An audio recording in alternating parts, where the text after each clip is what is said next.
agar kita vino, yeah yeah yeah yeah, fana de lama, agar kita vino, yeah yeah yeah yeah, fana de boya, diri kitungo, yeah yeah yeah yeah, to a beautiful video fam song, to a beautiful video fam song. Be an example, oh, an example, be an example, never repeat an example, be an example, mama, an example, sois exemplaire. An example, be an example, never repeat an example, be an example, mama, an example, sois exemplaire.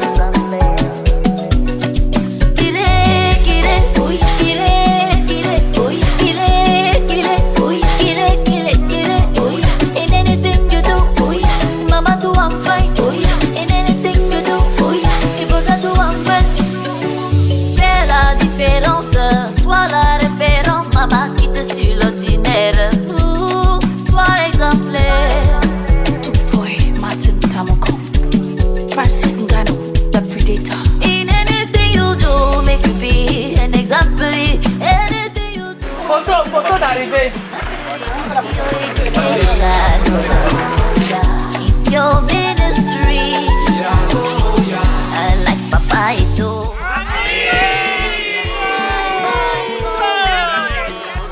Deuxième station, le welcome drink.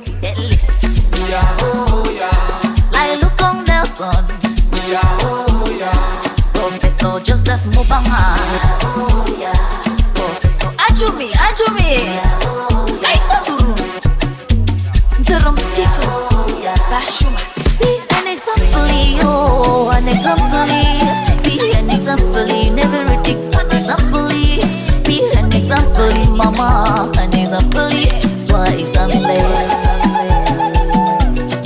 Be an example, oh, an example, be an example, never repeat. Bonjour à tout le monde. Bonjour. Bienvenue au site hôtelier touristique Village Bella. Je suis M. Serge Somba, maître d'hôtel des lieux. Très enchanté de vous recevoir. Merci.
très ravi de votre visite parmi l'arrondissement de Manko. Ça, c'est le groupe composé de la trésorière, ensuite du secrétaire,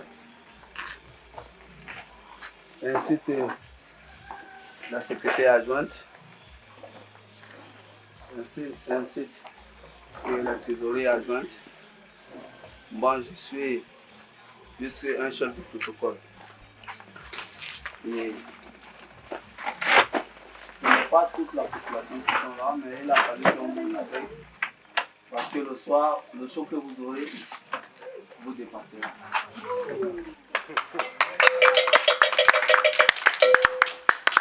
Donc, on vous remercie. Et tout à l'heure, nous serons vraiment dans la bonne dimension. La bonne dimension avec le chef de protocole, le chef de la maison. Parce qu'avec lui, nous sommes toujours là. Et c'est lui qui nous toujours. Bon.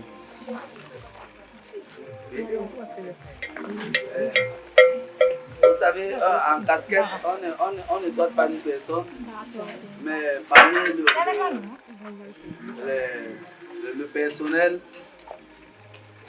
le personnel, nous vous remercions, monsieur. C'est nous qui vous disons merci pour cet appel talent. Merci.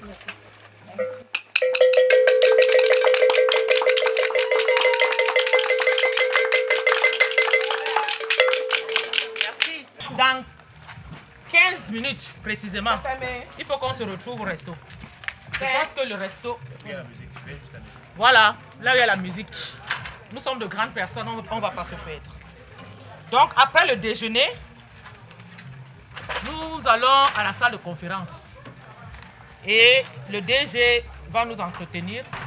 Naturellement, il y a un mot de bienvenue. Après cela, il va nous présenter le plan opérationnel. Juste après, il y aura une pause café. Après la pause café, il y a un temps libre entre la pause café et le champ libre. On aura une séance d'échange, de discussion, de communion, de communication. On va un peu se connaître. Et on va profiter, pour ceux qui ne voyaient pas DG tout le temps, de placer un ou deux mots. C'est un privilège de l'avoir. Le soir, après ça, on rentre dans les chambres ou alors ceux qui veulent aller à la piscine, à la salle de sport, vraiment c'est champ libre. Donc après l'échange avec le DG et avant la soirée barbecue, vraiment c'est champ libre. On découvre le site en fait.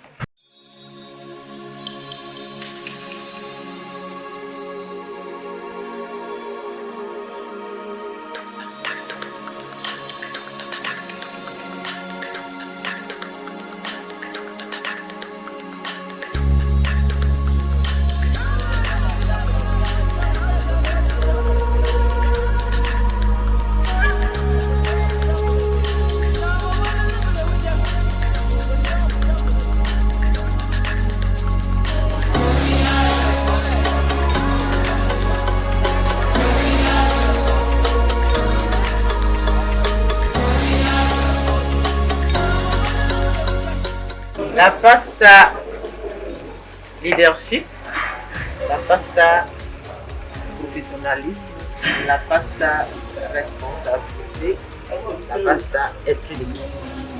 Donc justement, nous sommes là aujourd'hui pour cette quatrième valeur, esprit d'équipe, que nous devons bâtir, que nous devons construire autour des idéaux communs, autour des résultats communs. D'où l'appellation team building. Pour bâtir une équipe, on commence par un groupe.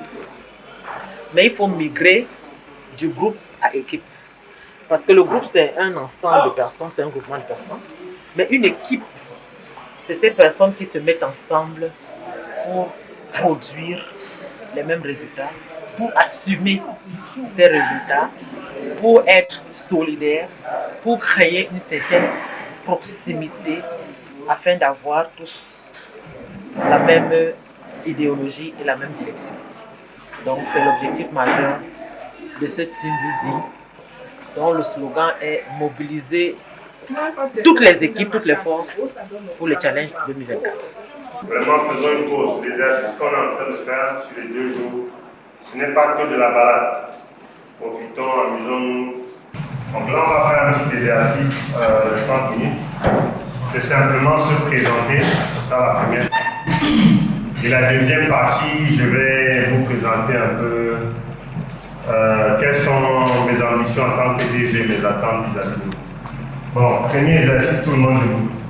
Vous êtes prêts? Tout le monde dans le gym.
On va passer au deuxième exercice, c'est le who's who.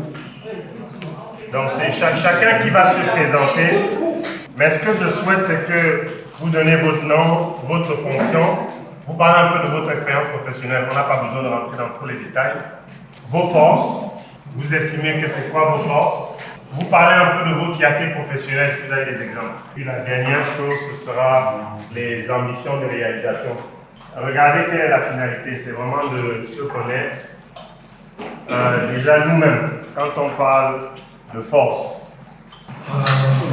Bonjour. Et moi c'est Elvis Biakop, chef de région farine, la pasta ouest-nord-ouest. J'ai commencé ma carrière professionnelle en 2003 où j'ai fait dans la banque. Après 2 ans, j'ai intégré Panzani où j'ai fait 7 ans en tant que... Je suis allé à Panzani 2 ans en tant que vendeur libre. Après 3 ans, vu mes performances, le DG m'a coopté, on m'a rédigé un contrat commercial. Et j'ai fait 8 ans. Après 8 ans, on m'a envoyé dans le Grand Nord. Où je suis parti explorer le Grand Nord. Après le Grand Nord, au Grand Nord, je faisais tout. Je faisais la farine, les pâtes, les rousses. Après le Grand Nord, on m'a renvoyé sur Bafsa. Moi, c'est l'un des chefs de région de Bafsa qui partait en congé. De Bafsa, après, on a dissous le groupe Bafsa Panzani en 2 pour m'apporter à farine. Et puis, on m'a affecté à Douala, chef de région. De Douala, j'ai fait 5 ans où j'ai laissé les classes, où je suis content.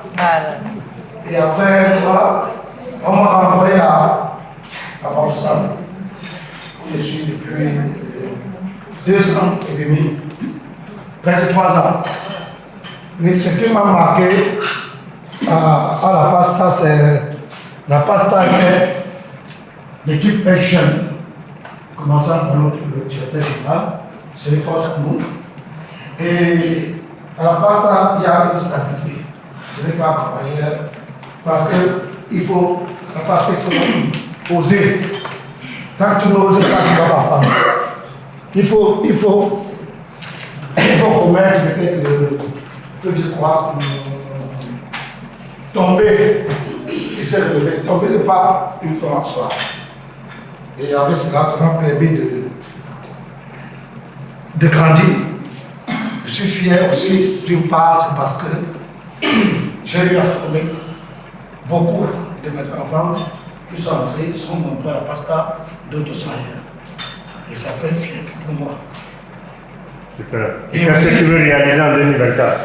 En 2024, mon vœu c'est de saturer la capacité de 2024. Saturer le moulin et que la direction soit fière de la région de l'Ouest. Je vous remercie.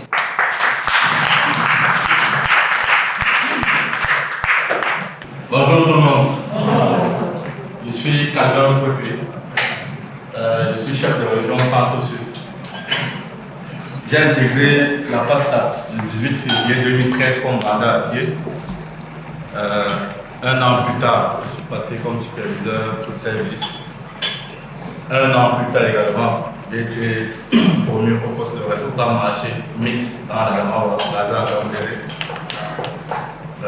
2 ans et demi plus tard, je suis passé responsable marché senior dans la région de l'Est, basée à Bédoua.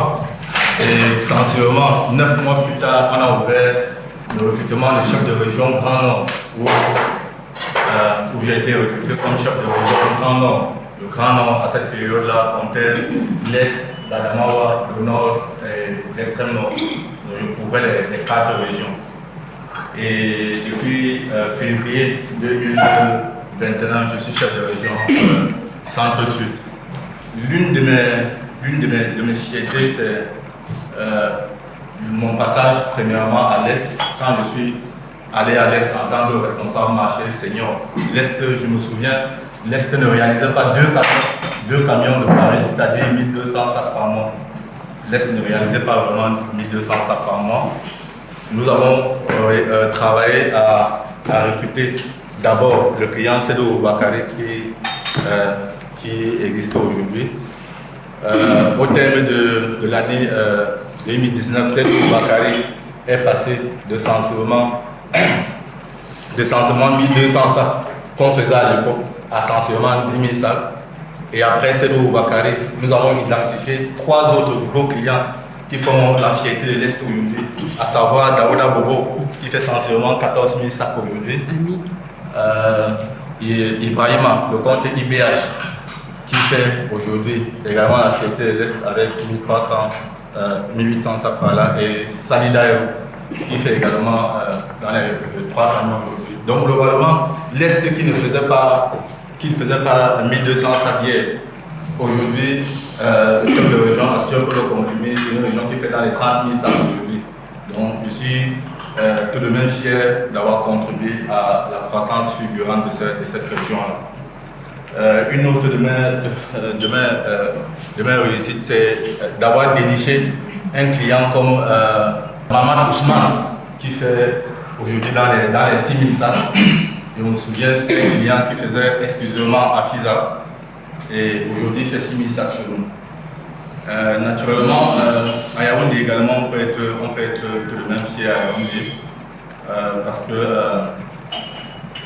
c'est tout de même une zone où nous avons constamment les créances assez litigieuses dans ces zones-là. Donc aujourd'hui, quand même, en termes de stabilité, quand même, on a pu quand même éliminer tous les comptes quand même assez douteux sur Yaoundé. En 2 ans, quasiment, on a recruté près de 25 clients qui travaillent de manière normale à Yaoundé.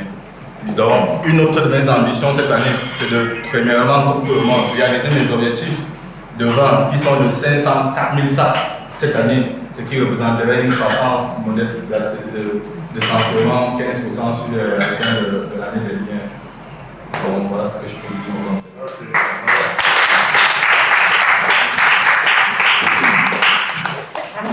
Bonjour tout le monde. Je suis Chagom Léopold, chef des régions Nord-Est Nord. On me surnomme Amawa Aladi Daouda. C'est un petit nom qui est pour m'accueillir. Donc, déjà je suis très fier parce que j'ai rejoint la Pasta il y a à peine 1 an. Je suis encore en train de découvrir le marché de la farine.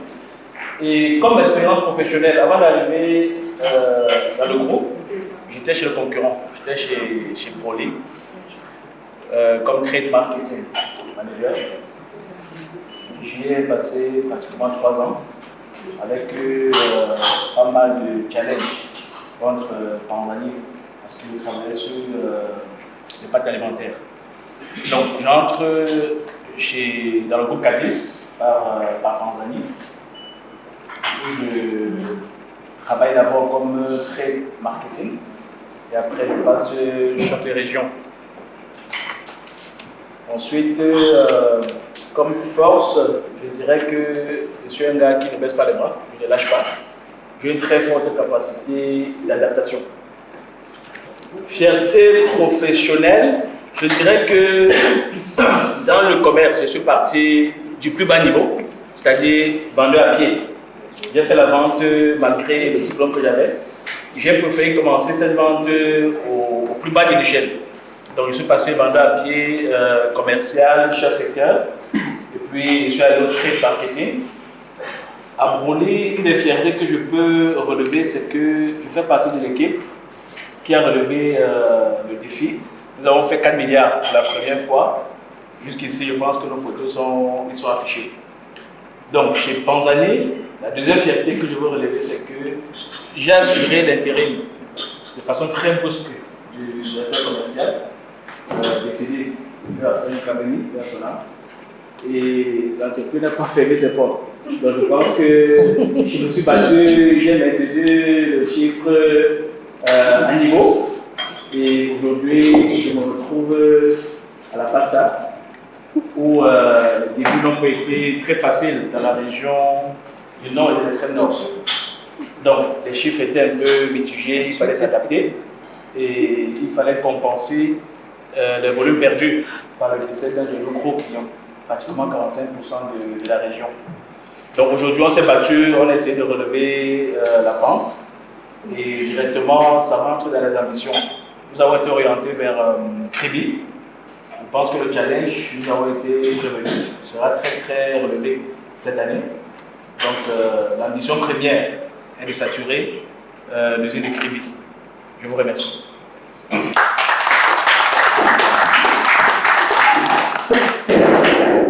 c'est Armand Kamjoua, le chef des régions de l'Est et Adamawa. Alors, j'entre dans le groupe Gladys dans les années 2010. On a demandé à pied à l'époque. Et ensuite, un an plus tard, je suis monté responsable de marché. À l'époque, on appelait Kiakon représentatif. À l'époque, la seconde on avait ce nom-là. Et puis, 2 ans plus tard, c'est-à-dire en mi-2014, je suis monté chef de région adjoint. C'est un poste qui n'a presque jamais existé dans ce groupe. Et à l'époque, on avait créé parce qu'on avait senti un besoin de restructuration de la région du centre, sud et est. Donc, je suis monté chef de région adjoint en charge de l'activité Panzani exclusivement. Et 1 an plus tard, c'est-à-dire en début 2015, on a segmenté les entités. Ils sont passés des Master à Panzani à part. Et donc, j'ai été confirmé chef de région en début 2015 à Panzani, au centre, sud et l'est. Et puis en 2018, je suis muté sur la région du littoral sud-ouest, où j'ai passé également pratiquement 2 ans. Et puis 2 ans après, entre autres, à la 2e année, on a eu une restructuration en interne où j'ai assuré le poste de chef de vente pendant à peu près 6 mois, pendant la restructuration. Et puis après ça, on m'a renvoyé sur Yaoundé, mais en transfert sur la Pasta SA. Donc je suis parti de Panzani, je suis revenu sur le centre sud en tant que chef de région, où j'ai pratiquement passé également 2 ans comme chef de région. Et puis aujourd'hui, depuis le 1er mars 2021, j'ai également encore été muté dans la région du Grand Nord, où la première année, j'ai pratiquement géré toutes les 4 régions, l'Est de l'Adamawa, le Nord et l'Extrême Nord. Et puis, en mi de l'année dernière, on a servi. Ça, c'était la il faut le dire, quand j'arrive dans la région du Grand Nord, on est à peu près à 60 000 sacs en moyenne. Donc aujourd'hui, on est à peu près à 60 000. Malgré toutes les difficultés qu'on a rencontrées avec les niveaux du ghetto. Donc voilà un peu en gros mon parcours professionnel. Je n'ai jamais travaillé ailleurs que dans le groupe Gladys. Ensuite, ma force, c'est que je suis quelqu'un de fonceur. Je n'ai peur je dirais presque de rien, si ce n'est de Dieu. Donc, de quelque façon, je me retrouve le moyen de m'en sortir. Et puis, en tant que fierté professionnelle, honnêtement, moi, ce n'est que le parcours des jeunes avec qui j'ai travaillé. Je porte à peu près 2 chefs de région aujourd'hui, un à Panzani, les 2 sont à Panzani, en Congo et autres. Et puis, on a des responsables marchés assez capés qui font des témoignages de mon style de management auprès d'eux, du développement que je leur ai apporté. Et jusqu'aujourd'hui, sans cette fierté-là à chaque fois qu'ils me rencontrent. Donc pour moi, je trouve que c'est véritablement ce que j'ai tiré de positif de ma carrière, c'est-à-dire contribuer au développement des jeunes comme moi aussi. Et voilà, c'est un peu ce sur quoi je me réjouis aujourd'hui. Maintenant, en tant qu'ambition, sur 2024, naturellement, c'est d'abord d'atteindre des objectifs, qui est principalement la saturation des crédits. Et puis sur le plan personnel, je pense, on a dit qu'il n'y a pas de critique, je pense que je sature. 10 ans en poste de chef de région, je pense qu'il est temps peut-être de faire quelque chose. Et j'espère que je me donnerai les moyens pour pouvoir atteindre cet objectif-là. J'ai suivi des formations parallèles pour pouvoir y parvenir. Je suis en phase terminale de mon exécutif MBA Management Stratégique. À la Cato, on a fini la formation, donc on est en phase de soutenance, on attend juste les programmations. Donc en gros, voilà un peu ma personne. Je vous remercie.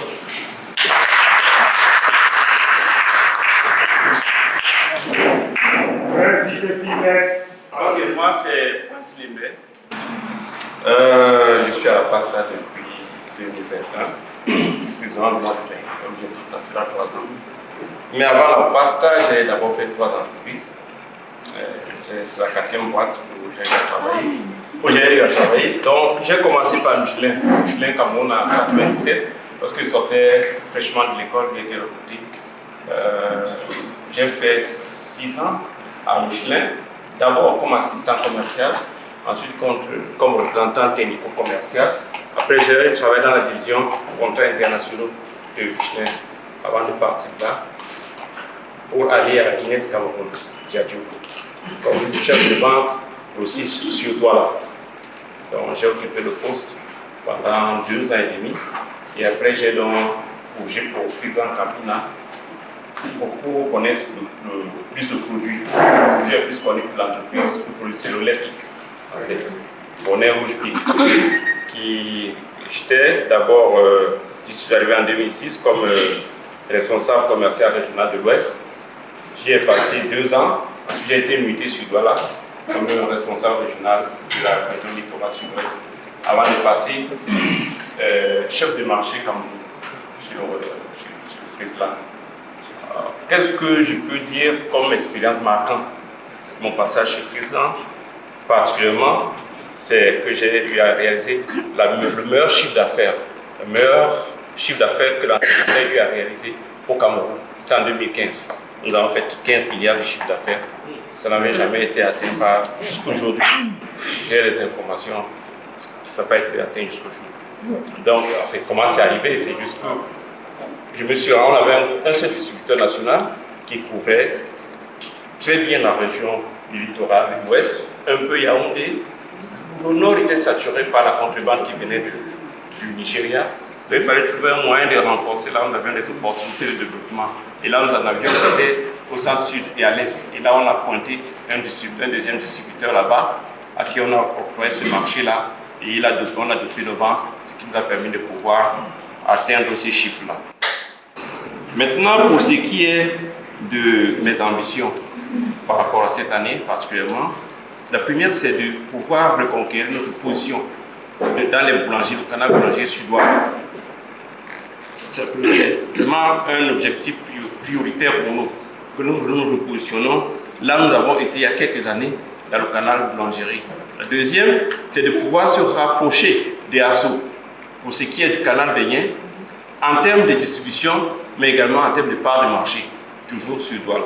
Et la troisième ambition, c'est de pouvoir conquérir, être présent là, dans les secteurs, les zones où nous sommes absents actuellement. J'entends par là la zone aidée à Kribi, nous ne sommes pas très présents, et la zone, le FACO, plus particulièrement. Donc, c'est les 3 ambitions que j'ai assignées à mon équipe pour cette année 2024. Et je pense que nous allons pouvoir atteindre ces objectifs, de telle sorte que nous puissions tourner autour de 40-45 000 sacs par mois, voire plus.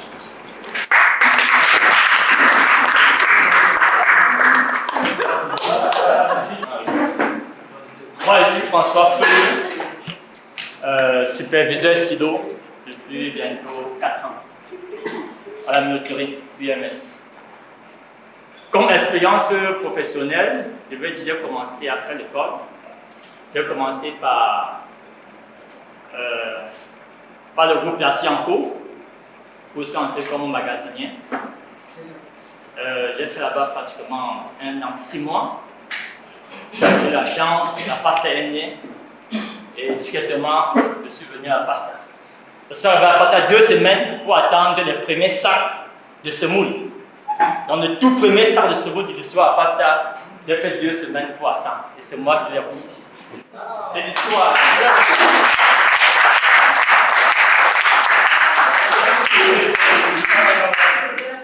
Je l'ai reçu à l'époque avec M. Leroy, le PCA et le DG. Et ce jour, le gros a instruit qu'on me donne mon premier téléphone de ma vie. Tout premier téléphone de ce jour. Donc c'était vraiment enrichissant. Maintenant, après ça, j'ai travaillé tout à tout. Je vais dire un peu dans tous les magasins du groupe. J'ai eu cette chance que partout dans le groupe où il n'y avait que difficulté, on m'envoie là-bas pour y mettre de l'ordre. il faut dire vrai. Que ce soit à Tanzanie, quand il y avait eu difficulté par exemple en Tanzanie, on m'a envoyé à Tanzanie. J'ai réussi à stabiliser le magasin Tanzanie. Après Tanzanie, le magasin Cadiz négocie. Le magasin Cadiz, aujourd'hui à Forêt-Bar, négocie, était le magasin le plus dangereux. Le magasin qui a mis à l'époque dehors presque 15 commerciales, hein, presque toute la moitié du service commercial. On m'a vraiment envoyé là-bas. Quand je suis venu à Cadiz, on m'a dit qu'à Cadiz, aucun magasin ne peut résister à Cadiz. C'est un magasin dangereux. Je suis venu là-bas. Par la grâce de Dieu, comme on dit, ouais, j'ai stabilisé Cadiz. Et je peux dire, j'ai vendu un magasin Cadiz très facile. C'est même qu'après, c'était devenu un jeu d'enfant.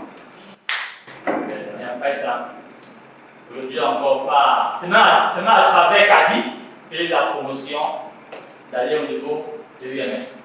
Comment on voit l'UMS.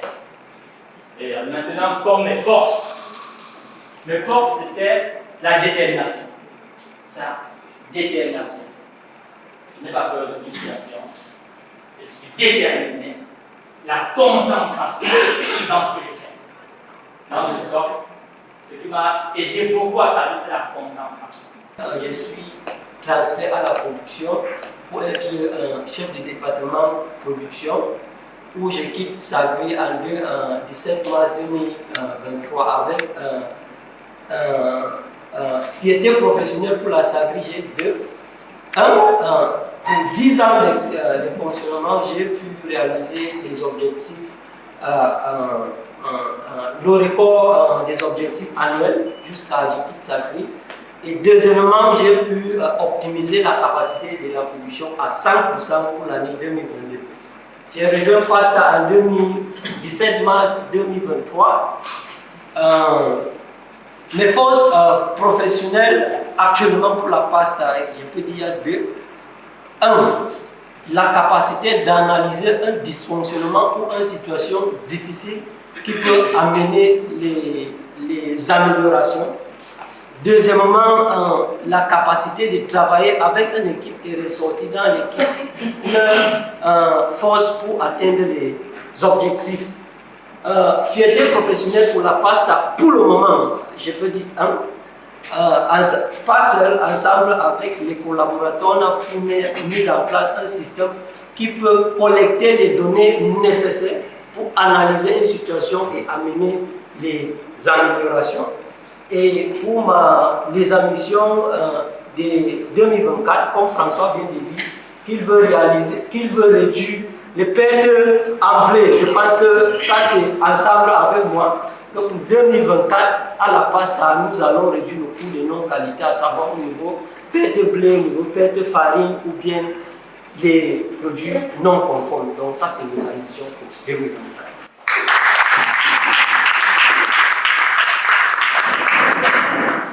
Je suis nouveau Pacha et comme émotion, je suis arrivé à la situation vraiment pas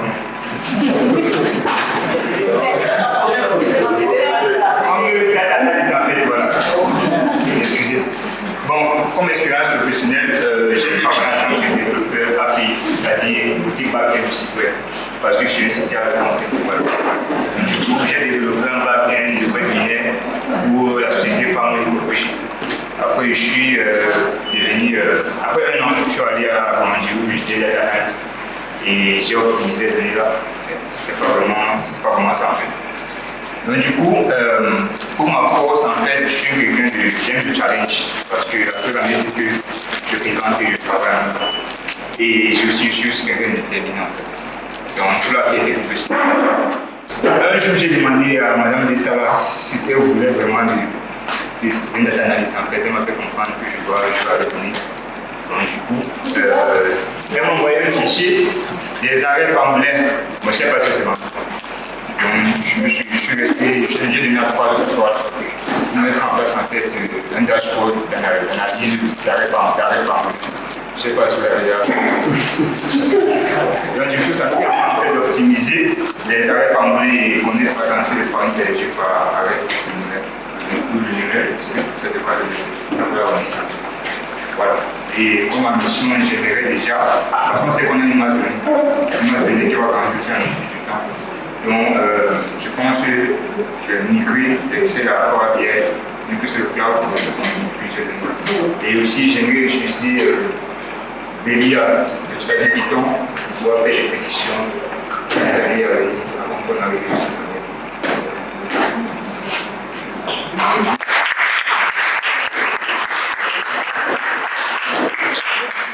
Moi, c'est Christian Pabou. Je suis contrôleur de gestion de la PASTA depuis le 1er février 2024. J'ai intégré le groupe en 2016 et avant, je travaillais comme comptable dans une entreprise à Gros-Denrée qui fait dans l'export des essences naturelles et VitaShop qui fait dans les suppléments nutritionnels. J'étais comptable et en même temps responsable des opérations de transit. Et dans le groupe, je suis entré comme comptable stock. Pour moins de 2 ans, j'étais transféré, j'étais envoyé pour suivre le stock à risque. Le stock à risque, ça veut dire que lorsqu'un produit veut être sur le point de se périmer, il faut le recenser pour poser des actions commerciales pour éviter les pertes. Donc j'étais contrôleur de stock à risque. Et puis dans cette fonction, j'ai été coopté comme contrôleur de gestion dans l'entreprise SAE. Et à SAE, j'ai également été coopté comme contrôleur de gestion de la PASTA depuis le 1er février 2024. En ce qui concerne mes forces, je pense que j'ai comme force le fait d'avoir cette habitude face à un objectif, de regarder les opportunités et non les difficultés. Donc quand j'ai un objectif à atteindre, je suis beaucoup plus focus sur les opportunités qui m'amènent à l'atteinte de ces objectifs que sur les difficultés qui pourraient m'empêcher d'atteindre ces objectifs. Et ça m'a toujours permis de réussir le challenge. Bon, fierté professionnelle, la seule que j'ai, à Tanzanie, quand j'étais contrôleur de stock, on nous avait confié une mission de recenser, en fait, de collecter les stocks périmés sur tout le territoire national. Les périmètres d'attente.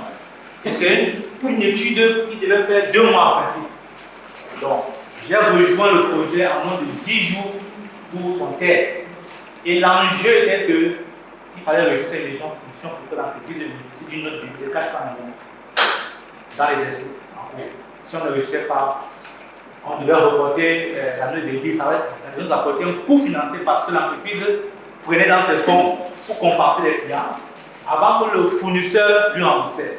Donc il fallait que dans l'exercice, qu'on réussisse à établir la preuve de la collecte des périmés d'une valeur de 400 millions, bien plus, pour que le partenaire nous apporte une diminution dans nos factures. Sinon, on devait faire stagnant dans l'exercice. Ça devait faire un coût financier. Vraiment, en 10 jours, je ne peux pas expliquer comment on a pu faire, mais on s'est surpassé. On a produit les documents, on a eu la mieux de vie. Ça, c'est la professionnelle que j'ai dans la vie. Concernant les ambitions, en tant que contrôleur de gestion,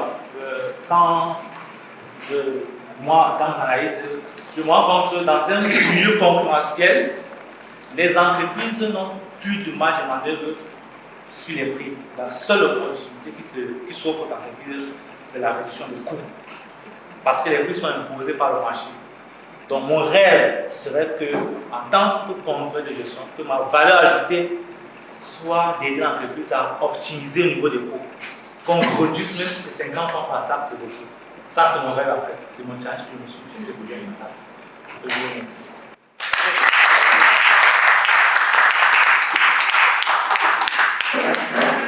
Bonjour à tout le monde. Bonjour. Moi, c'est Mireille Bessala, directeur d'usine, directeur d'usine de Derry-Semoulerie depuis le mois d'octobre 2023.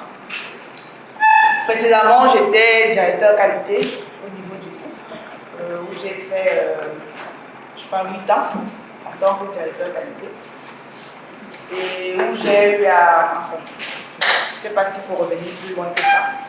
J'intègre la PASTA en 2002, après mes études. Donc vraiment au début, plus produit PASTA, si je peux dire comme ça. Et J'ai commencé comme contrôleur au labo. Et d'année en année, je suis passée responsable labo. Après, aujourd'hui, j'ai la cuisine. Ma force, je pense que c'est que je ne recule pas face à un challenge. C'est-à-dire que je sache ce qu'il faut faire, ou que même quand c'est quelque chose que je ne connais pas, parce que ce que je fais aujourd'hui, je ne l'ai pas fait à l'école. Beaucoup de choses, j'ai fait de l'agro-industrie, mais en majorité, ce que je fais au quotidien, je ne l'ai pas vraiment fait. Quand il y a un défi, un challenge qui se présente à moi, je dis que c'est pas possible. Je ne connais pas le mot impossible, donc je prends le challenge et puis je travaille pour atteindre le challenge qui m'est donné. Autre chose, fierté professionnelle. Je prendrai deux particulièrement. La première, et dont je suis très fière, comme le disaient déjà les chefs de région, c'est étant ancienne dans le groupe, je pense que j'ai accompagné plusieurs de mes collaborateurs et qui aujourd'hui font ma fierté parce qu'ils ont grandi. Ils sont nombreux autour de cette table et même dans d'autres entreprises comme Tanzanie. Et je pense que je continuerai dans ce sens parce que c'est la plus belle chose à faire, c'est de développer les hommes. Et l'autre chose, c'est en majorité les produits aujourd'hui qui font de la fierté et la renommée de la pasta. Je pense que je suis à la base au moins parmi les personnes qui ont été à l'initiative de la majorité de nos produits. Et j'espère qu'on continuera à développer d'autres encore dans les plus proches jours.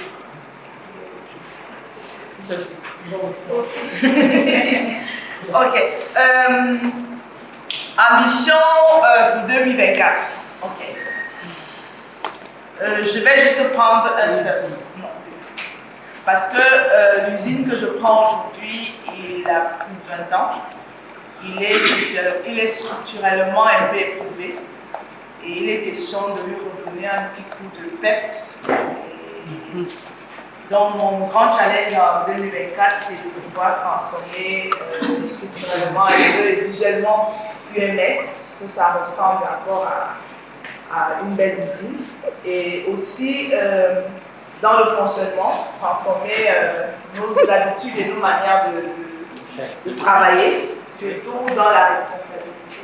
C'est-à-dire que mes collaborateurs soient un peu plus responsables, focus dans ce qu'on attend d'eux. Et je suis contente que certains ont déjà pris en compte ce que j'attends d'eux. Et j'espère qu'à la fin de l'année, on n'aura que les bouteilles de champagne à casser.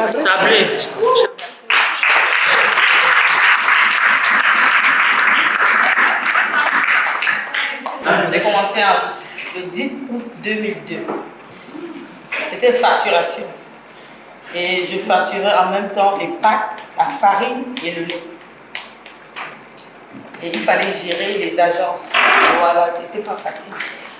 J'avais pas appris ça à l'école, mais je vous dis, la pasta c'est l'école.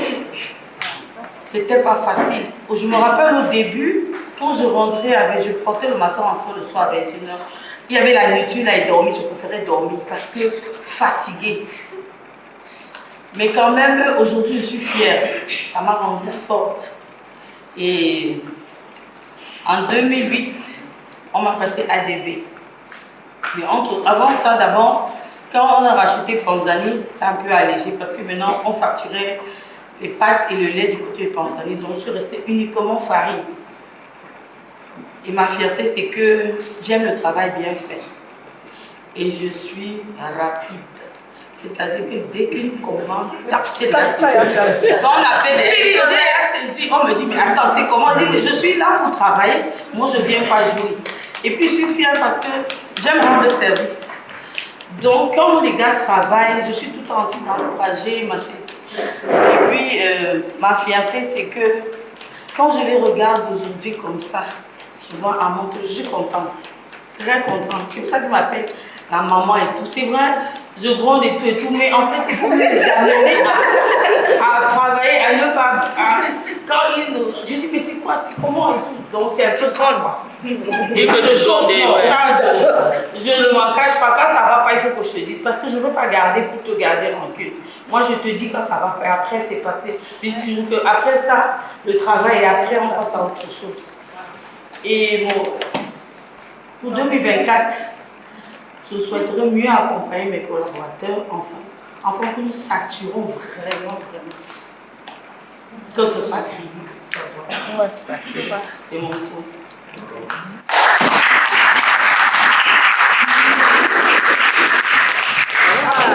Moi, c'est Annie Wogen.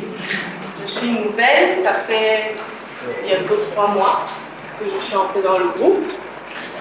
J'étais précédemment ADV, à la société ENEM. On fabriquait les citernes, le fer. Pour ceux qui vont à l'IRS, ils voient ENEM. Voilà, j'ai fait 10 ans à ENEM.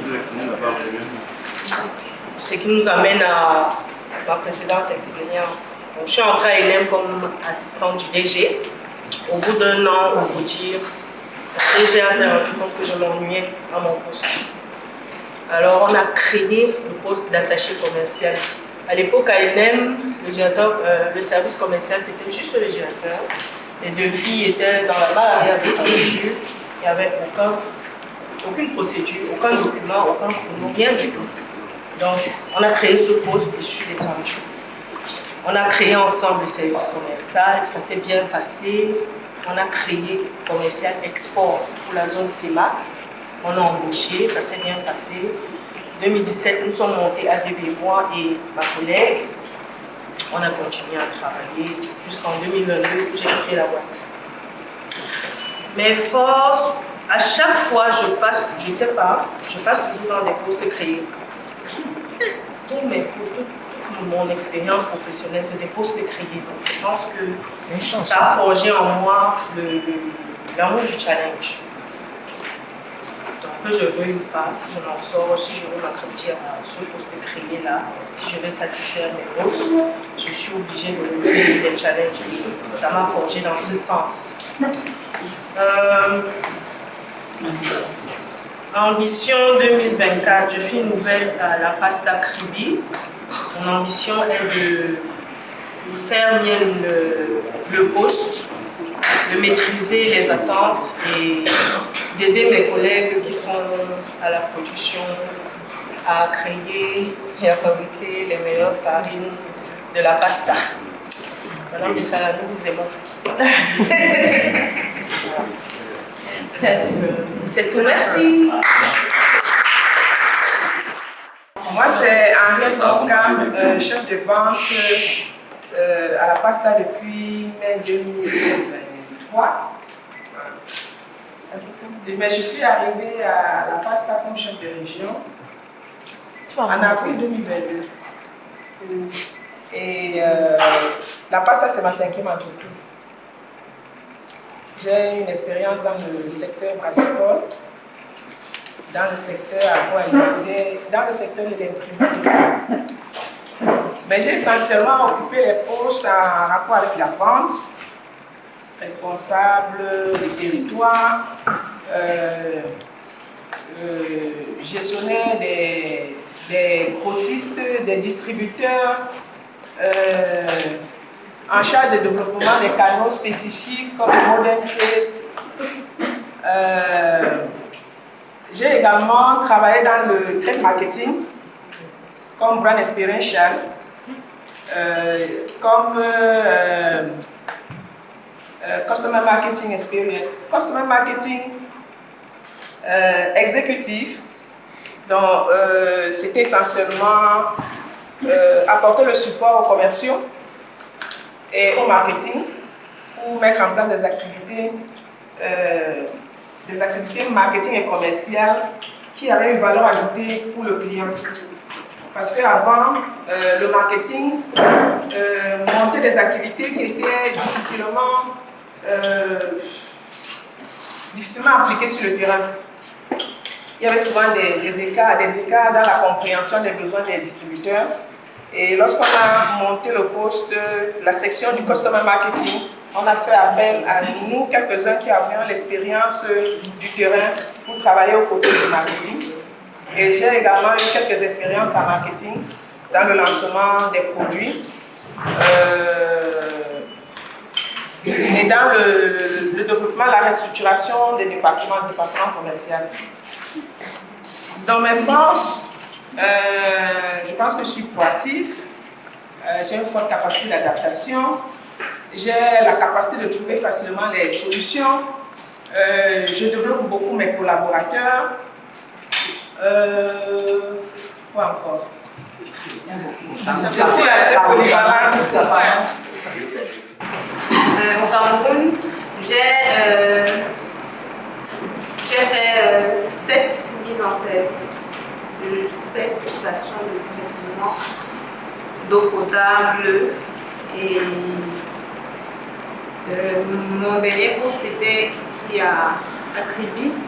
Ils sont en train de construire la station de traitement qui va alimenter le port et les navires. La deuxième charité, c'est j'ai travaillé sur un projet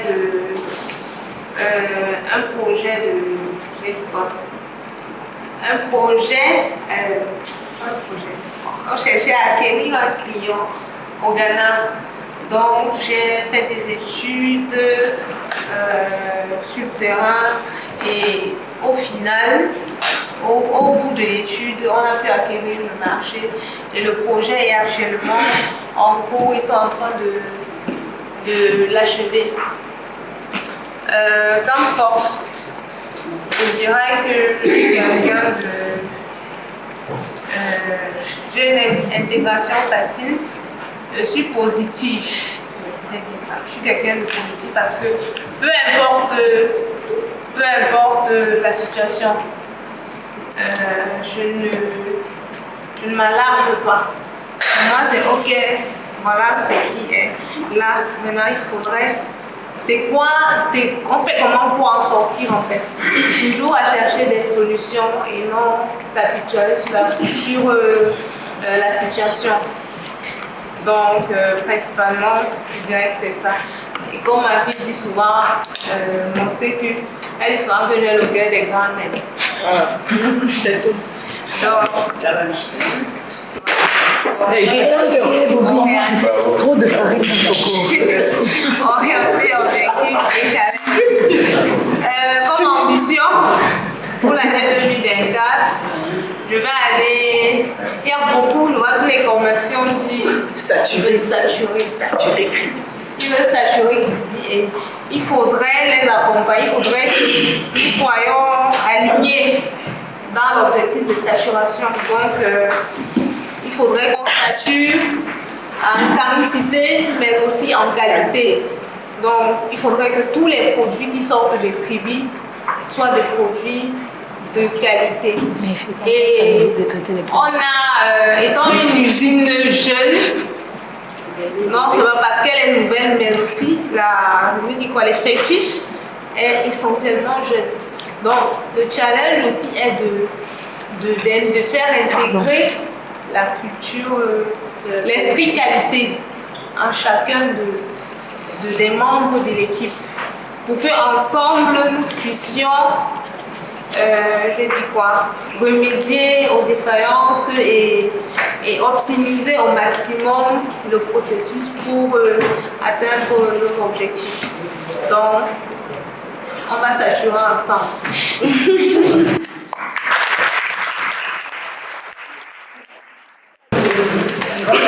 C'est sur les manos Audi, c'est en 3 mots.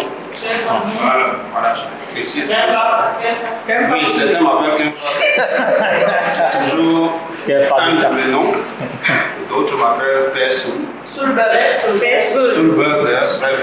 C'est vraiment le nom dans l'équipe que. Donc, je vais dire, j'ai commencé à la pasta en 2008. Précisément le 1er mai. Je suis arrivé à la pasta.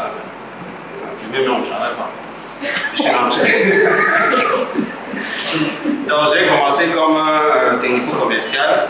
Après une expérience commerciale d'environ 3 à 4 mois, je me suis très vite rendu compte que ce n'était pas mon métier. Ce n'était pas mon affaire. il fallait chercher quelque chose. Donc c'est là où on m'a pris au laboratoire comme contrôleur qualité. Au labo, du labo comme contrôleur qualité, je suis passé responsable laboratoire. Après responsable laboratoire, j'ai occupé le poste de responsable qualité et excellence opérationnelle. Jusqu'à ce moment, on fait le projet de construction de l'usine de Kivu. Donc après la construction de l'usine, aujourd'hui j'ai pris le poste de directeur de cette usine. En 2016, je passe dans le chef de département technique où j'ai la lourde responsabilité de coordonner l'activité de production et l'activité technique. En 2016, jusqu'à ma démission en 2023, j'occupais donc cette même fonction du département technique. J'intègre dans l'équipe Asta Crédit. Ma plus grande force, c'est ma grande capacité d'adaptation parce que tout à tout, que ce soit tant dans le domaine de la production ou dans le domaine technique, j'ai essayé de faire, j'ai fait tellement de marques, j'ai mis mes marques à la société Citracel, ce qui fait partie de ma plus grande fierté professionnelle. Je l'ai eu à Citracel, où dans la filière Cité Industrie, c'est une branche de Citracel qui fait dans la production de cahiers. Quand j'arrive à Citracel en 2013, ils ont une ligne de cahiers qui est carrément abandonnée. Donc, mon équipe et moi, nous réussissons à remettre à jour cette chaîne de cahiers-là et nous l'améliorons parce qu'à l'époque, on scellait les cahiers avec le fer à repasser du plastique. Mon équipe et moi, nous réussissons à mettre sur pied un équipement qui va prendre les cahiers et va sceller les cahiers de façon automatique. Ça a amélioré la production de 80%. Le chiffre d'affaires a quitté cette année-là de 320 millions à 1 milliard. Ça, c'est le côté chiffre d'affaires. Comment compter pour les achats de la pasta? Il faut noter qu'à la pasta, j'ai ma plus grande idée à la pasta quand je suis entré. Au départ, quand on a commencé le groupe, le service des approvisionnements était tellement fragile. Et il n'y avait pas suffisamment d'acheteurs. La fonction étant nouvelle, on avait trop de problèmes. On avait pratiquement à la moniterie plusieurs ruptures de sacs. On a mis sur pied, j'ai mis sur pied des fichiers de suivi qui a permis de stabiliser l'approvisionnement en sac de pays. Jusqu'à présent, depuis pratiquement 4 à 5 ans, on n'a plus de problème de rupture. Comme fierté aussi, je vais noter, en 2018, j'ai participé à l'écriture des procédures achats. Parce qu'on est arrivé dans un système où il y avait là des procédures, mais il fallait remonter ces procédures-là. J'ai participé à mettre sur pied cette procédure. Je dirais comme ambition pour 2024, aujourd'hui on a beaucoup les usines ont beaucoup de soucis liés aux pièces de rechange. La disponibilité des pièces de rechange, la qualité des pièces de rechange qu'on commande. Donc mon ambition pour 2024, c'est d'aider l'usine à stabiliser cette matière, cette pièce de rechange qu'on commande, pour qu'il soit plus efficace sur 2024.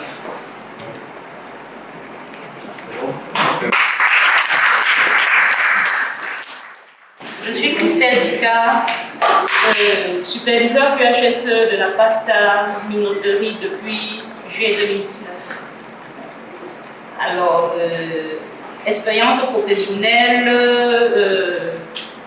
après mes études d'ingénieur, c'est la pasta qui m'accueille, grâce à M. Soulé et Mme Bessala qui ont fait confiance à mon jeune diplôme. Derrière, je récupérais une fonction qui avait été largement couverte par une dame dynamique et elle partait. Et j'avais un responsable qui était très occupé, mais qui m'avait dit « Vas-y, je te fais confiance ». C'était très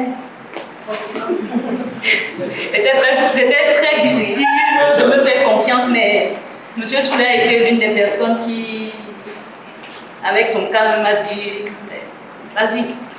Donc, voilà, comme vous le connaissez.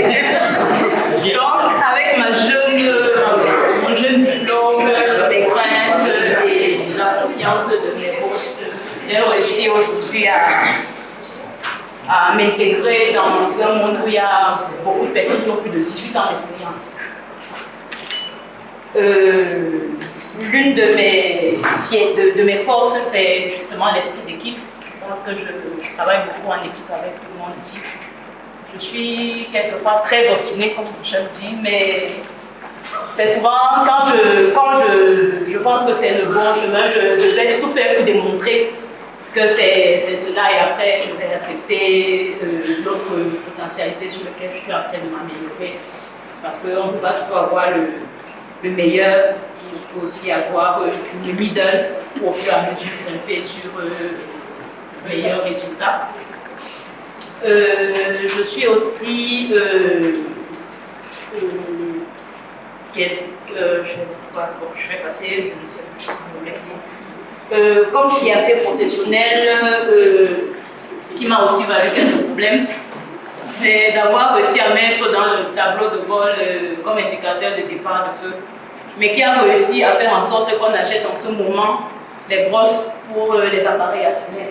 On a laissé des jours qu'on repoussait un peu dans le tableau de bord et dans le fonctionnement de l'entreprise, et qui créait souvent des départs de feu dont le top management était sur le. Donc je suis venue récemment, j'ai fait mon rapport, et aujourd'hui c'est un indicateur fort pour le département qualité parce qu'on doit s'arrêter. Étant dans une usine, il y a des risques de partout. Le départ de feu, c'est vraiment un élément très important.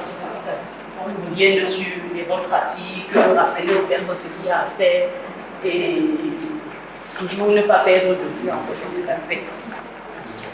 Une autre fierté professionnelle, avoir accompagné, avoir participé avec M. Patrick au tout début de ma carrière au choix et à la autorisation des chaussures de sécurité. Au départ, on achetait les mêmes types pour tout le monde.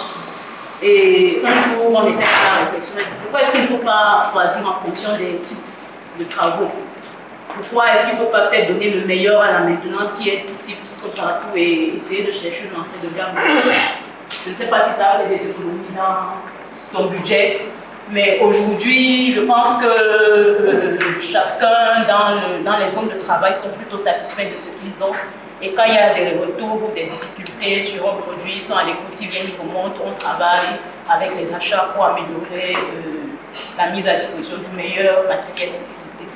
Je vais dire, j'ai travaillé dans beaucoup de projets à la PASTA. J'ai participé à beaucoup de projets.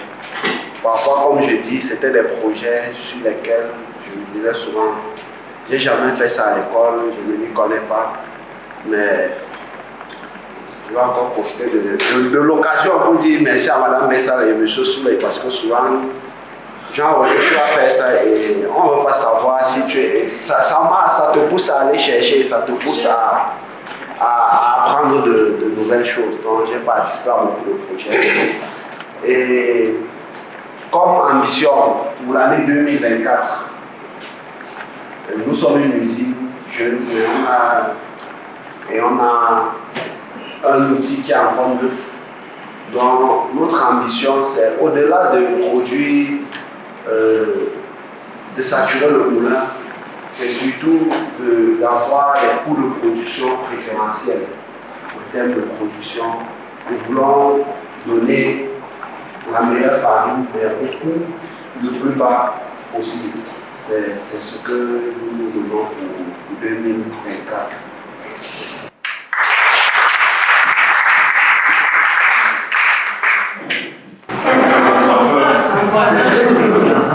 Bonsoir à tous. Bonsoir. Moi, c'est Yogi Brice, le superviseur qualité système de la PASTA. En même temps aussi, chef chantier. Donc, chef chantier. Mon expérience professionnelle, elle commence véritablement en 2015 avec le groupe TAF Investment, celui de l'ancien FEUP en 2012. Donc, il avait pour ambition de mettre sur l'entreprise un système de management intégré aux normes qualité ISO 9001, 14, 45. C'était donc un vaste projet. Ils ont fait appel à moi pour nous vraiment sortir de l'école. Nous avons bâti le système au fil des années, je suis passé de stagiaire professionnel à superviseur qualité production, puisque je ne faisais plus seulement dans la qualité, je faisais aussi dans le contrôle qualité des produits. Et quelques années plus tard, 2019, vu que c'est son fils qui reprend les choses en main, et au regard de ce qu'on avait eu à bâtir dans FM Gaz, il me sollicite pour Praté Cameroun, pour une entreprise qui fait dans la logistique. Il me dit, le challenge, je voudrais que tu mettes sur pied ce qu'on a fait, ce que j'ai vu à FM Gaz. Nous avons bâti le système, mais malheureusement, nous avons été butés au niveau financier pour pouvoir soumettre un prétendre à la certification ISO même. Mais le système, il était déjà bâti. Donc c'est de là que je quitte pour intégrer le groupe CADIS en tant que superviseur qualité système. On m'a dit que c'était un poste que je voulais créer. Où, grâce à mes prédécesseurs, je vais dire Madame Gala, M. Soulet et tous ceux qui sont passés au poste, j'ai pu voir qu'il y avait déjà un fondement, une fondation concernant le système qualité. Et l'objectif qu'ils m'ont assigné, c'était déjà de mettre à jour le système, en commençant par la mise à jour des documents. Ensuite, on devrait passer par les étapes de contrôle sur le terrain, des outils et j'en passe. Bonsoir à tous. Bonsoir. Moi, c'est Bon Kakoulé, responsable laboratoire. C'est vrai que je suis à la synthèse de beaucoup de personnes. Un peu de Madame Messala, un peu de M. Soulé, un peu de M. Jean-Roger Lapon. Tu as oublié les commerciaux. Je suis à la synthèse de beaucoup de personnes. Mais là, on a fait dit qu'il y a un problème de qualité là. Donc voilà. Alors, tu as oublié le commercial. Il peut me passer. Je suis menacé. La stabilisation de la qualité de nos produits, notamment sur l'année 2023, on a eu une réduction de près de 73%.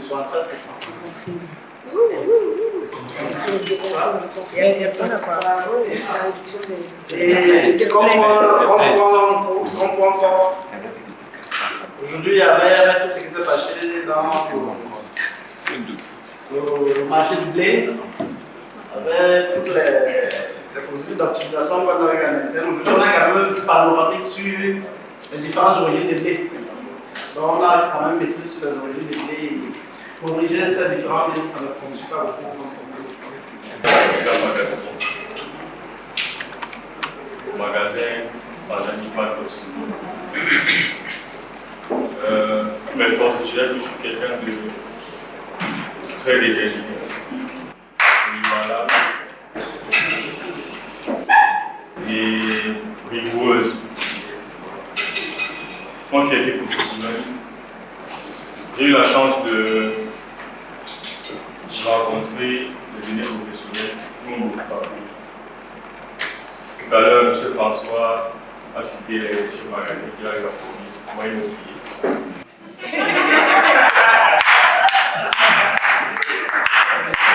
J'ai l'occasion pour remercier toi à tout, M. François Feuilleux. Merci.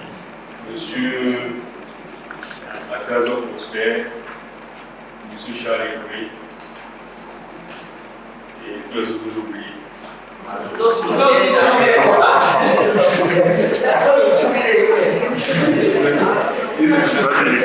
Seulement qu'Élise veut comprendre beaucoup de choses dans le métier de la logistique et des stocks.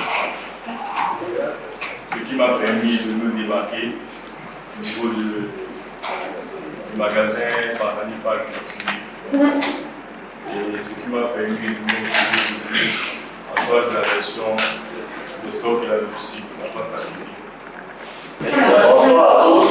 Bonsoir. Moi, c'est Charles Egoué. Je suis en magasinier j'ai entré à la pasta en 2006 en tant que manutentionnaire. Mais comme on dit souvent, c'est les fois qui fait. Aujourd'hui, je suis chef magasin. Ah ouais.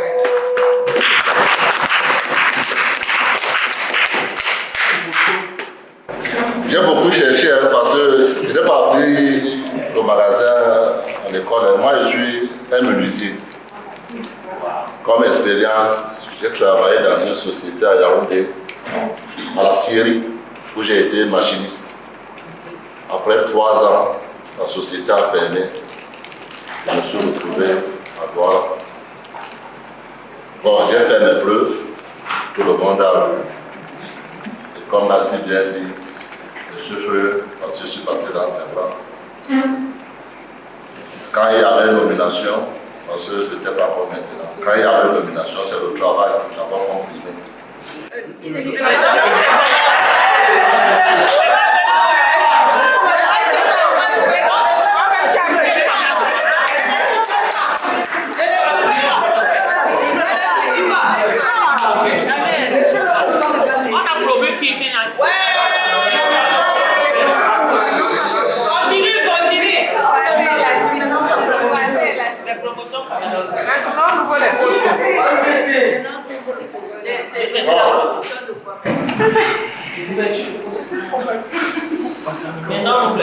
Comme détermination, moi je suis un garçon déterminé, travailleur.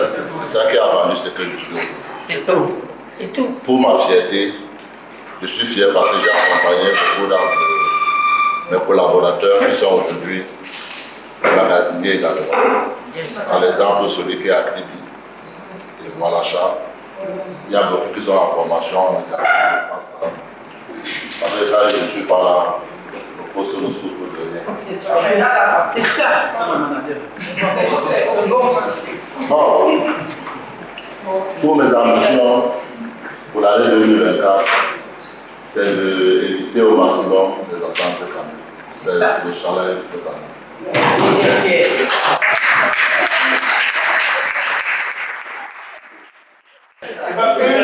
Bonsoir à tous. Je suis Unga Emmanuel. J'entre à la PASTA le 2 janvier 2020 comme responsable technique. Poste que j'occupe encore jusqu'à présent. Mon expérience, je commence à travailler en 1999 à ce qu'on appelait à l'époque la SNEC, qui est devenue Kamwata aujourd'hui. Je veux partir de là pour Simancam en 2022. En 2002, je veux passer 9 ans. Je veux partir à Guinness. Je veux partir de Guinness pour CIMAF. Et je veux partir de CIMAF pour une entreprise appelée BOV qui fait des prestations dans la sous-région Afrique centrale. Et je veux partir de BOV en 2020 pour la PASTA. Alors, ma force, comme vous pouvez constater avec beaucoup d'expérience, c'est qu'au jour d'aujourd'hui, j'ai déjà plus, le nombre des déjà vus est supérieur au nombre des non vus. Ce qui fait que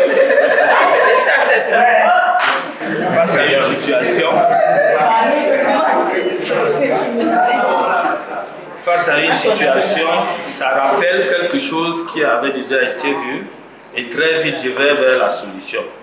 Et ça, c'est aussi une preuve que ces expériences-là n'ont pas été figuratives parce que c'est un travail vraiment sérieux et digne de ce nom. Comme fierté professionnelle, déjà au complexe métier industriel, à la métallurgie, il y avait une machine là-bas qu'on appelait un doigt par an. Parce que la machine là, on était sûr d'une chose, c'est qu'on ne peut pas achever l'année sans qu'on ait un doigt coupé là-bas.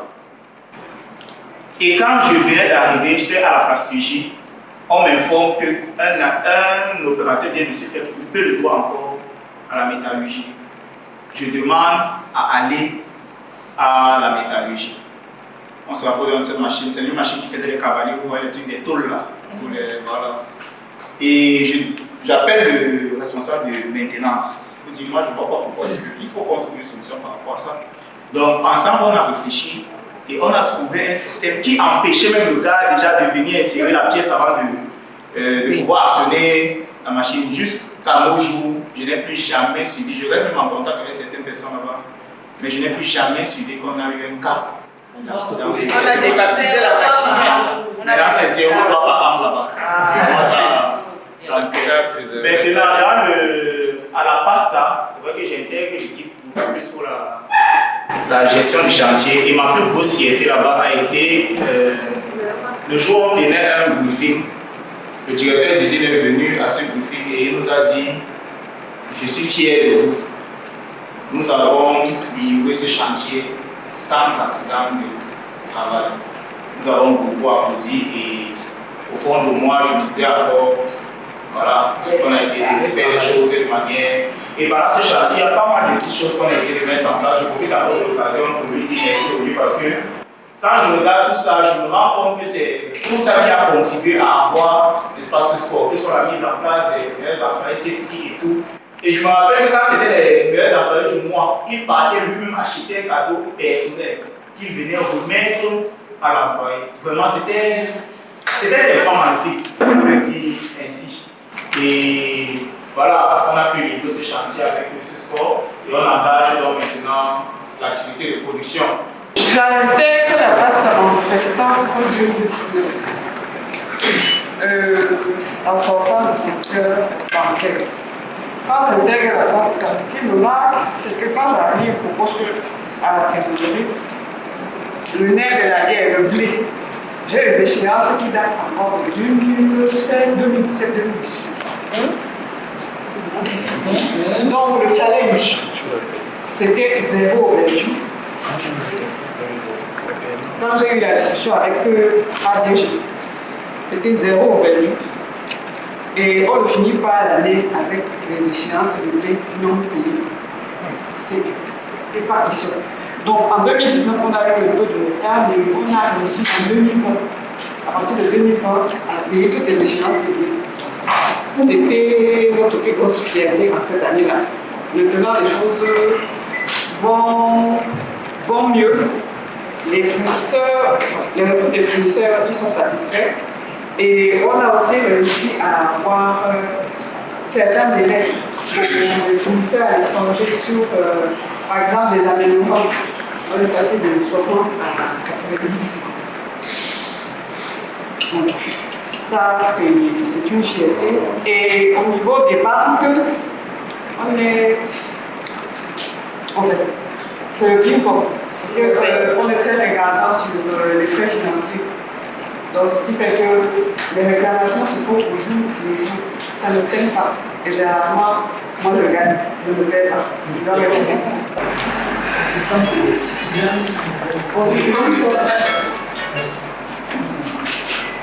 Comme force à mon poste de travail, c'est ma capacité d'adaptation, ma capacité de gérer les questions et de gérer les petits conflits sur les tâches. Et ma fierté, c'est surtout d'avoir tenu le coup dans le changement de plusieurs systèmes managériaux pendant ces 18 ans. C'est pas facile de travailler aux côtés du président dans les changements du système régulièrement. Il faut du caractère, il faut l'aide de Dieu le Créateur. Oui, je le dis pour pouvoir résister. Mon challenge pour 2024, c'est de pouvoir travailler différemment, de pouvoir accompagner tout le monde et le directeur général de manière différente pour pouvoir atteindre nos objectifs globaux. Je suis devenu le frère pour frère à Siazon. Parce que je ne l'étais pas hier. Vous le savez. Je suis arrivé à la pasta, non pas la pasta. Je suis arrivé par le canal de Seine Distributor que beaucoup ne connaissent pas. En 2003, en janvier. Une des entreprises qui existait en Et en 2008, elle a été dissoute pour laisser la place à TPTD. TPTD. Et par la suite, 2010, nous sommes rendus en 2010 quand nous sommes reversés à la maison mère à Pasta. Reversés? Oui, oui. Donc, de 2003 à 2010, évidemment, je peux dire que j'ai eu la grâce d'être dressé par un monsieur. Le père, son âme, il n'est plus. Monsieur Denis Lewatt, que vous connaissez tous. Donc, j'étais le bras droit. De 2010 en 2012, j'étais toujours chauffeur. Et c'est alors qu'on m'élève au rang de chef chauffeur. Je commence mon aventure avant la PASTA dans deux sociétés, que je ne vais pas nommer ici. J'intègre la PASTA en 2003. J'ai la chance de travailler aux côtés du président, avec qui je travaille jusqu'en 2006, lorsqu'une opportunité s'est ouverte aux ressources humaines, où j'intègre le poste de... À l'époque, c'était chef du personnel. Je travaille comme chef du personnel de 2006 à 2010. Ensuite, mon prédécesseur est appelé à cette fonction et je passe responsable des ressources humaines. À ce poste, j'ai géré tout à tout. Les recrutements, le développement, la communication, l'administration. Vraiment, j'ai la chance de toucher un peu à tous les métiers de la direction du capital humain. Lorsque, en 2016, Madame Tempe arrive, je constate que ça c'est un nouveau niveau. Il faut que je sorte de ma pratique, que je sorte de ma zone de confort, que j'aille apprendre autre chose. Parce qu'elle vient avec une nouvelle dynamique. Ce qui me permet de rentrer à l'école et d'avoir mon master en ressources. Donc, mes forces, ça saute à l'œil, je suis très engagée. Je suis respectueuse des procédures, dynamique, la communication, excusez du peu, c'est mon fort. Je suis une force de proposition, très résiliente, je m'adapte aux situations. Et également, je suis très proche des équipes.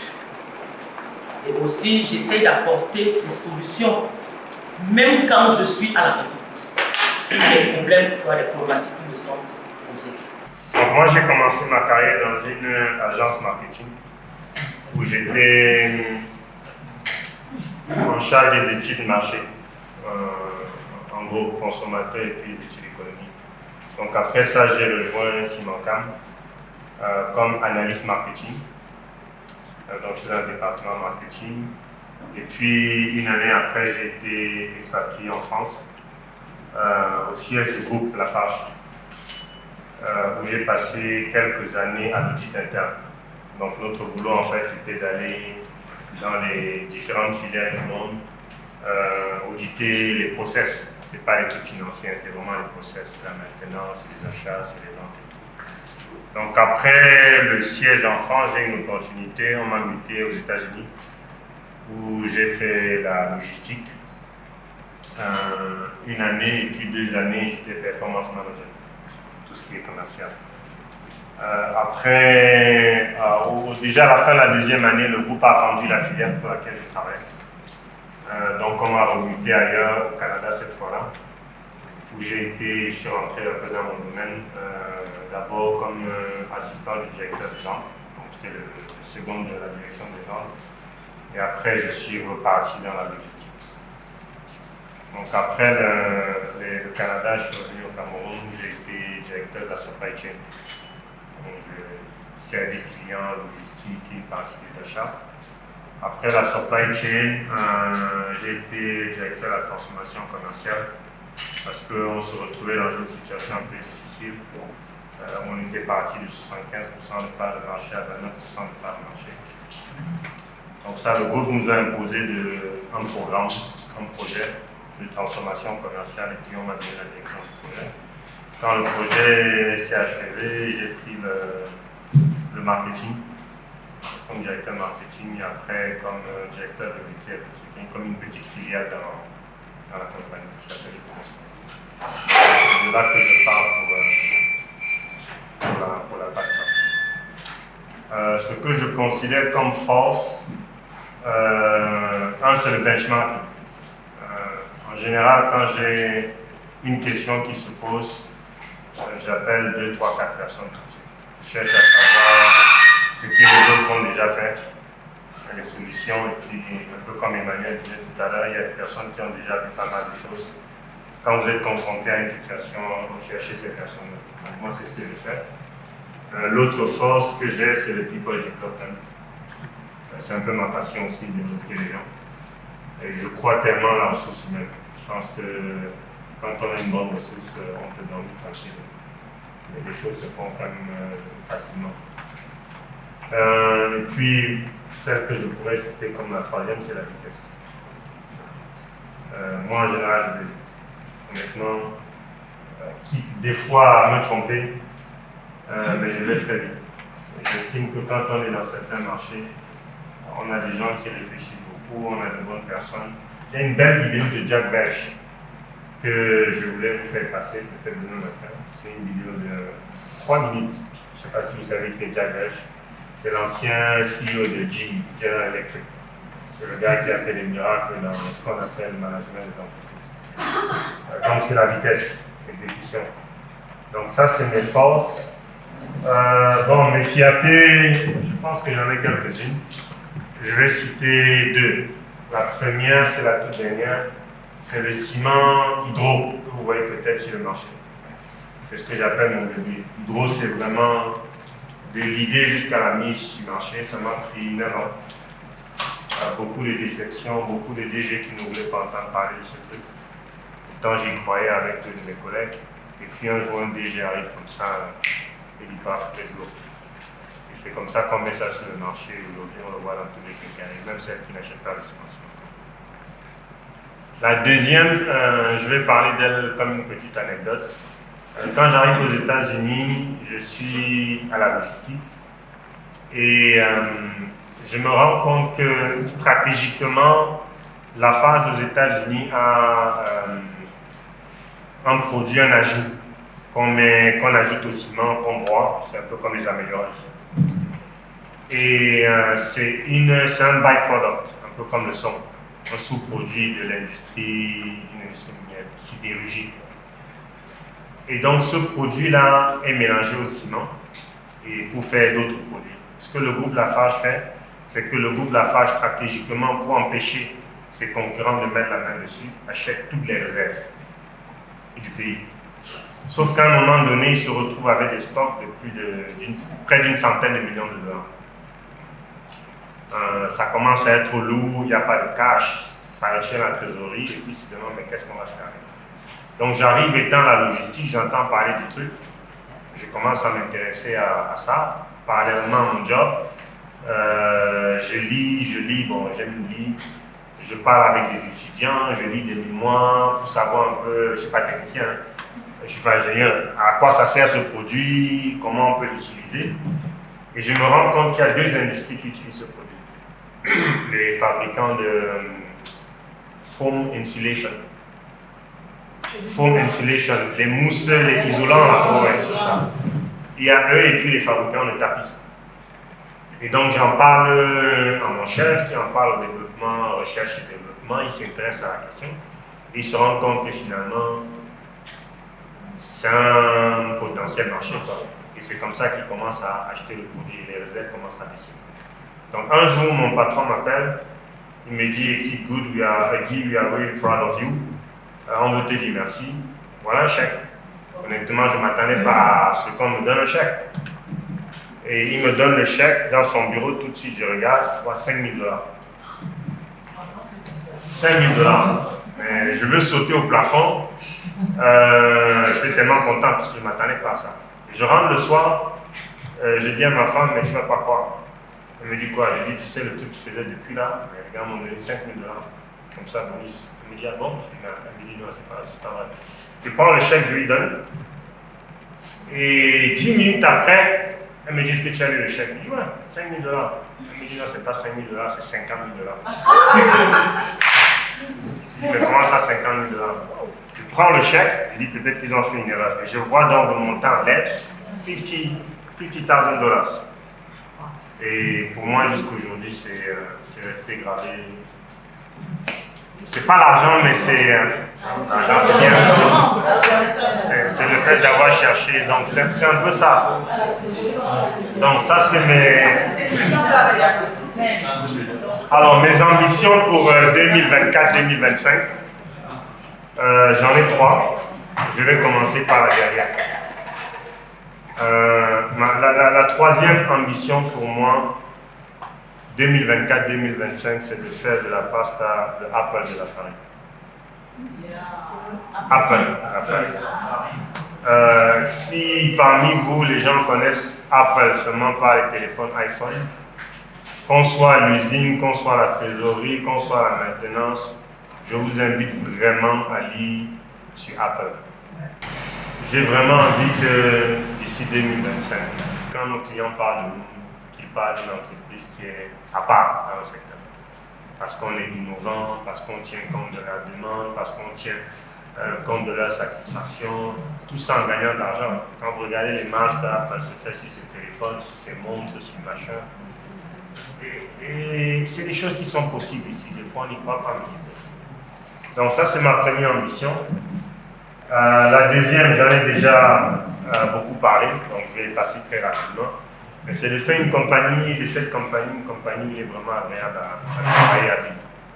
C'est ce que j'appelle l'employee experience. Et ça ne doit pas être un vœu de l'esprit du directeur général, ça doit être, comme je dis toujours, c'est chacun de nous. Là, dans la salle, on a ceux qui pilotent la compagnie aujourd'hui. OK? Les sélections ne sont pas faites au hasard. Vous êtes ici ceux qui décident comment la compagnie va se comporter demain.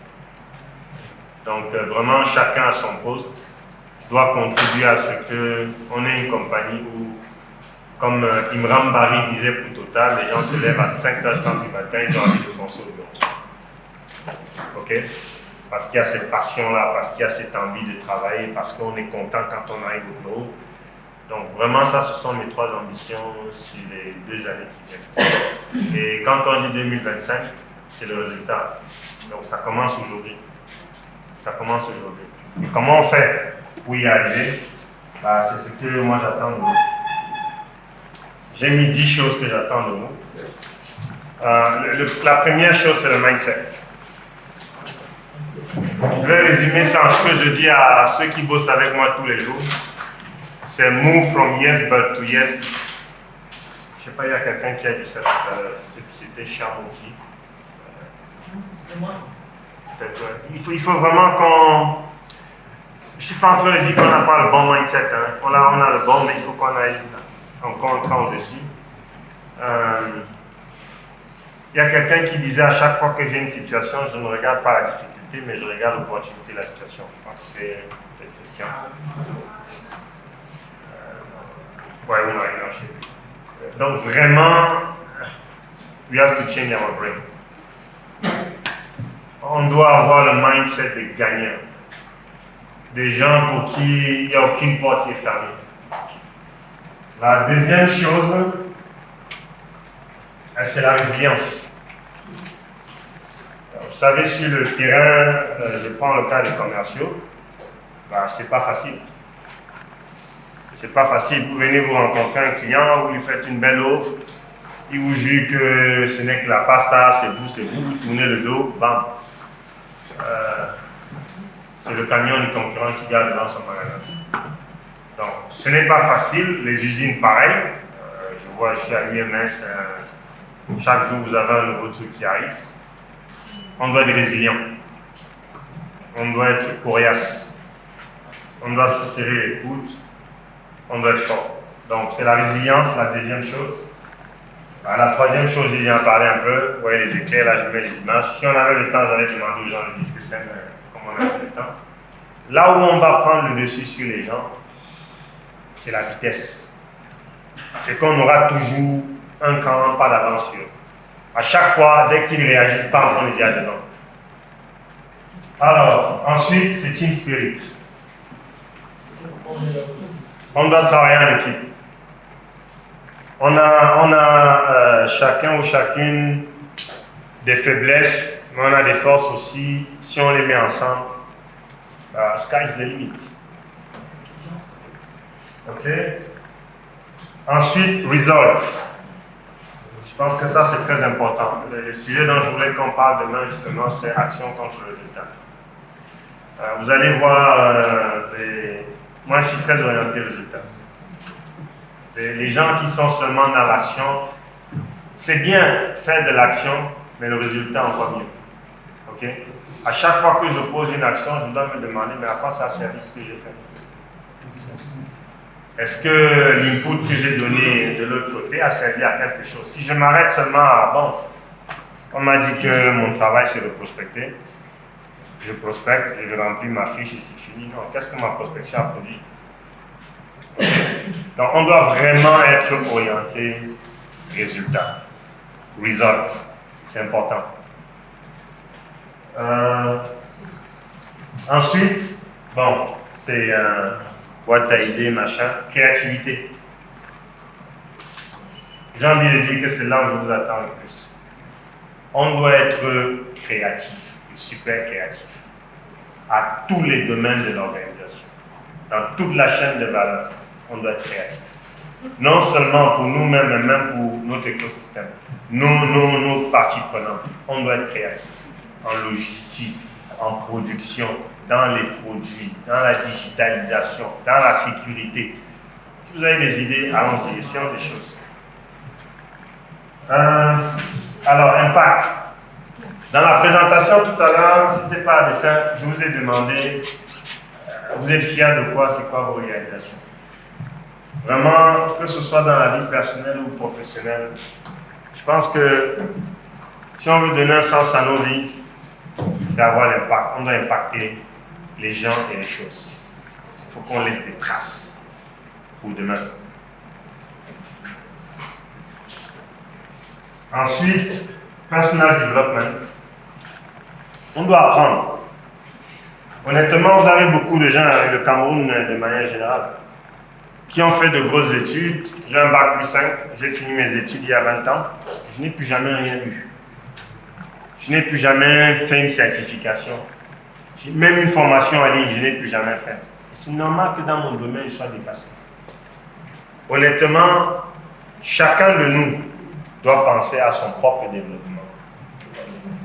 Et chacun de vous, et ça m'a fait plaisir, beaucoup ici ont parlé de confianté du développement de leurs collaborateurs. Il y a des gens qui ont d'ailleurs témoigné, ça c'est bien. Tout manager doit penser au développement de ses collaborateurs. Si vous n'êtes pas un manager qui prend 2-3 heures par semaine, mais vraiment tranquille pour penser au développement de ses collaborateurs, c'est que vous n'êtes pas un bon manager. Ça doit faire partie aussi de votre day-to-day.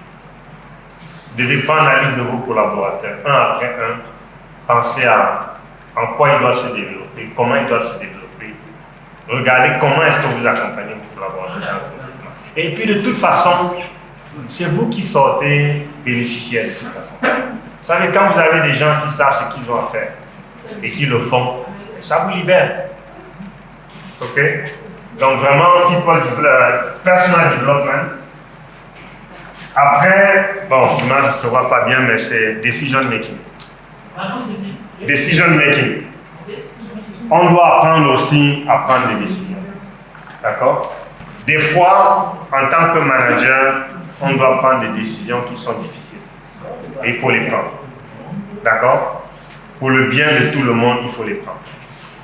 Donc moi je sais que j'ai souvent discuté avec certains d'entre vous qui ont des situations un peu difficiles, mais on attend, parce qu'on ne veut pas décider. Le problème, c'est que ça empire la situation, et après on se retrouve avec un fardeau plus lourd.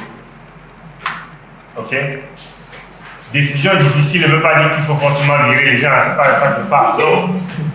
Je dis même dans le business, même les vendeurs, des fois, vous traînez derrière un client pendant 6 mois. Vous dépensez pratiquement 20% de votre temps journalier avec pas grand résultat. Des fois, il faut prendre la décision de dire ce client-là, je l'abandonne, je laisse, c'est fini, c'est perdu. Je vais trouver un autre client qui va le remplacer. C'est tout. Alors, la dernière, c'est l'intégrité.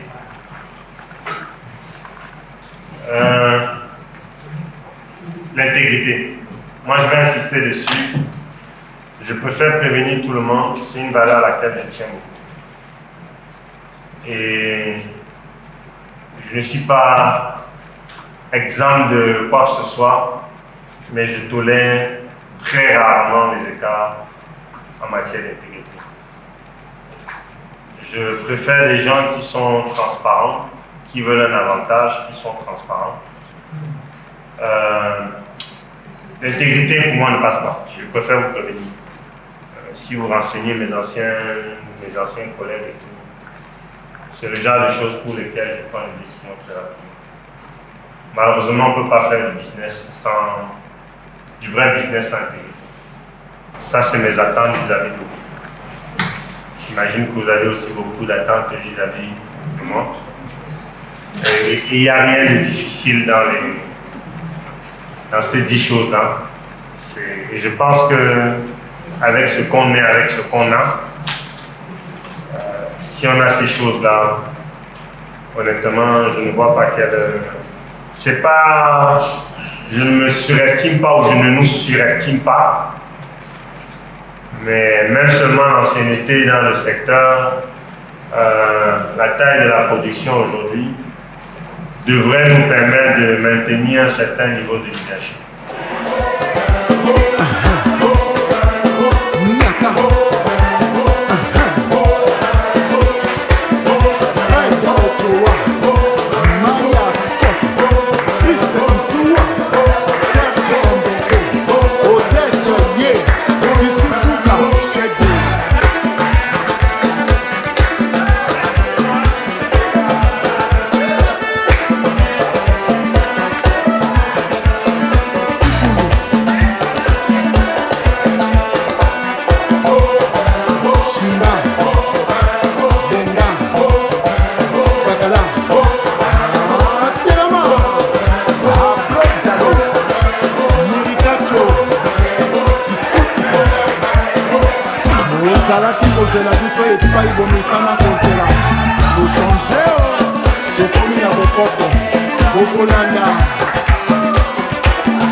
If I broke, now my business. I'm a shine, you go bright too. For like for the night.